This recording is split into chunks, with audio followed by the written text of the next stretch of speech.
एक बार एक शिकारी अपने शिकार के तलाश में पूरे दिन जंगल में भटकता रहा, परंतु उसे कोई शिकार नहीं मिला। शिकारी जिद्दी स्वभाव का था। उसने निश्चय किया कि वह बिना शिकार किए खाली हाथ वापस नहीं लौटेगा। अतः उसने शिकार की तलाश में रात को भी जंगल में रुकने का निश्चय किया। शिकारी रात को अपनी रक्षा हेतु एक कांटेदार बेल के वृक्ष पर चढ़ गया, जिससे उस पर कोई जंगली जानवर हमला न कर सके। इस प्रकार बेल वृक्ष पर छुपकर खड़ा होकर अपने शिकार की वाट देखने लगा। जैसे आधी रात गुजरी, आसमान से बारिश होने लगा। शिकारी बारिश में भीगकर ठंड से कांपने लगा। उसे भूख भी लगा था, अतः शिकारी बेल पत्रों को तोड़कर उसके डंठल को खाने लगा और शेष बचे पत्ती को वृक्ष के नीचे पड़े पत्थर के चबूतरे पर फेंकता रहा।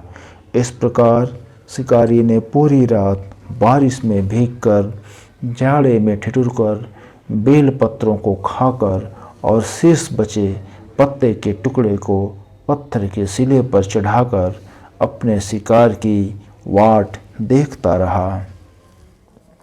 पूरी रात गुजर गई, पर उसके सामने कोई शिकार नहीं आया। सवेरा हो गया। शिकारी बहुत निराश हुआ। वह वृक्ष से नीचे उतरा और घर चलने की तैयारी करने लगा। तभी अचानक से उसके सामने दो हिरण प्रकट होते हैं। शिकारी बहुत खुश हुआ। उसने धनुष पर बाण चढ़ाया और उन दोनों में से एक हिरण को मार गिराया। उनमें से एक हिरण जो बच गया, वह वास्तव में मादा हिरणी थी। शिकारी ने उसके नर हिरण को मार गिराया था। मादा हिरणी रोने लगी। इस पर शिकारी विस्मय से कांप उठा। वह भागकर उस हिरणी के पास पहुंचा। उस हिरणी ने रोते हुए कहा कि तुमने मेरे पति को क्यों मारा? वे निष्पाप थे। उन्होंने कभी कोई पाप नहीं किया। उनके अतिरिक्त इस संसार में मेरा कोई सहारा नहीं है। इसलिए मैं तुम्हें और तुम्हारे परिवार को श्राप देती हूँ। हिरनी के मुख से बस इतना शब्द निकला ही था कि शिकारी दोनों हाथ जोड़कर हिरनी के सम्मुख झुक गया और बोला, हे हिरनी, तुम चाहो तो अपने हिरण के बदले में मेरा जीवन ले लो, पर मुझे और मेरे परिवार को श्राप न दो। शिकार करना मेरा पेशा है। मैं तथा मेरा परिवार कई दिनों से भूखे हैं, इसलिए शिकार करने के लिए मैं विवश हूँ। अपने जीवन का उत्सर्ग करने के लिए मैं सहर्ष तुम्हारे सम्मुख समर्पित हूँ। शिकारी के विनम्र वचनों का उस हिरणी पर अनुकूल प्रभाव पड़ा। हिरणी ने कहा, जाओ, मैं तुम्हें क्षमा करती हूँ। तभी मरा हुआ हिरण भी जी उठा। उसी क्षण में वह हिरण व हिरणी स्वयं भगवान शंकर और माता पार्वती के रूप में शिकारी के सम्मुख प्रकट होते हैं। शिकारी यह दृश्य देखकर भयभीत हो गया और रोने लगा। शिकारी करपद्ध होकर भगवान शिव और माता पार्वती के चरणों में अपने आप को समर्पित कर दिया और बोला, हे भगवान, मुझसे पाप हुआ है। मैं अपराधी हूँ। मुझे जो चाहे वो दंड दीजिए। मुझे सहर्ष स्वीकार है।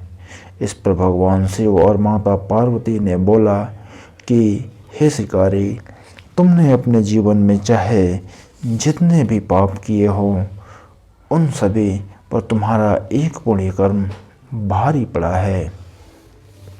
आज महाशिवरात्रि है। आज के दिन भूखे पेट रहकर, जाड़े में ठिठुर कर पूरी रात तुमने हमारे ऊपर बेलपत्र चढ़ाया है, इसलिए तुम्हें हम दर्शन देने के लिए बाध्य हुए हैं। अनजाने में ही सही तुमसे एक पुण्य कार्य हुआ है जिसका फल तुम्हें अवश्य मिलेगा। तुम हमसे कोई भी वर मांग सकते हो, क्योंकि आज के दिन अर्थात महाशिवरात्रि के दिन कोई भी प्राणी हमारी सच्चे मन से पूजा करता है तो हम उसकी पूजा के ऋणी हो जाते हैं, और ऋण तो चुकाना ही होता है, इसलिए तुम हमसे वर मांगो। इस पर शिकारी ने हाथ जोड़कर कहा, हे भगवान, एक ही साथ आदि शिव और आदि शक्ति माँ पार्वती का दर्शन किसी भी वरदान से कम नहीं होता। यह कई जन्मों में मेरे द्वारा किए गए पुण्य कार्यों का प्रतिफल है। फिर भी आप यदि देना ही चाहते हैं तो मुझे और मेरे परिवार को अपने चरणों की भक्ति और सद्गति प्रदान कीजिए। भगवान शंकर और माँ पार्वती ने तथा अस्तु कहा और अंतर ध्यान हो गए। इस प्रकार शिकारी का लोक और परलोक दोनों में कल्याण हुआ।